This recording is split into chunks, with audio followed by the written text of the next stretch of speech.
Hi there, I'm Christine Dunbar from speechmodification.com, and this is my Smart American Accent training. In this video, we'll look at how to pronounce wars and worse. So when we have words that have the R diphthongs, like or R or and that start with the letter W, our spelling is quite confusing in English.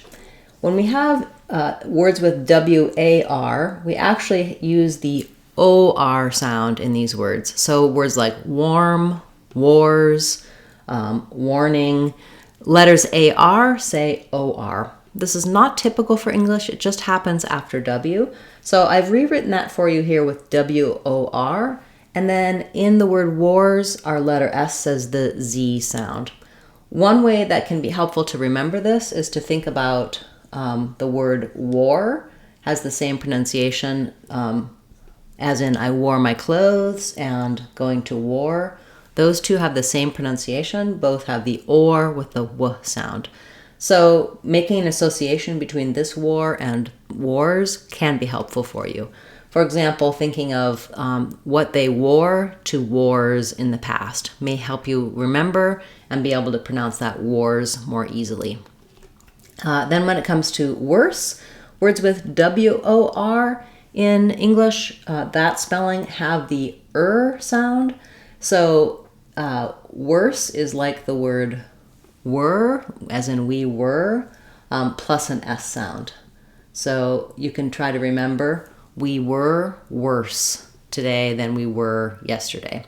Making that association again will help you know that letters OR say in these words. This is also true for words like work or word.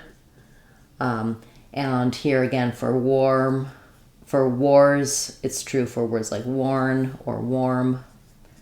I do have a number of videos talking about specific words with W's and R's, and then one specific video telling you about all of the rules and how these change. For these two words, wars versus worse, just being aware that the difference is wars has the OR and the Z sound, and worse has the ER or and the S sound. So letters SE often will say Z, like in these or those, but in worse, they say the S sound. Another example would be, we have the word close. The adjective has the S sound, but close, the verb, has the Z sound. So again, we can't always look at the way a word is spelled and know how to pronounce it. There are patterns and rules that you can learn, and then for some individual words you need to just memorize and recognize, which is why I like to rewrite the words in a way that follows the patterns and rules. When I see this way of representing the word wars, I'm more likely to remember the OR and the Z. When I see this way of representing the word worse, I'll remember the and the S. So whatever tricks help you to remember, understanding the rules, understanding the patterns, and then making contrasts for these types of things. What we wore to the wars, we were worse. Having those matching sounds and those memory aids can be very helpful. Thanks so much for watching this video. For your likes, comments, sharing, all of those things help the channel to grow, and I truly appreciate your support. If you have something you'd like to see me cover here in this Minimal Pairs playlist or in our Word of the Day series, feel free to leave that in a comment on this video or any of my videos. I'll add it to my list to cover in a future class.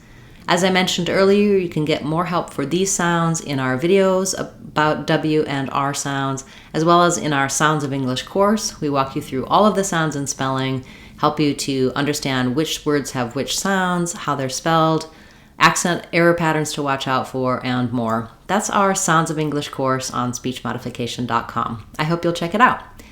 I'll be back again tomorrow with another Word of the Day, and on Saturday we'll have our live question and answer class. I hope to see you there.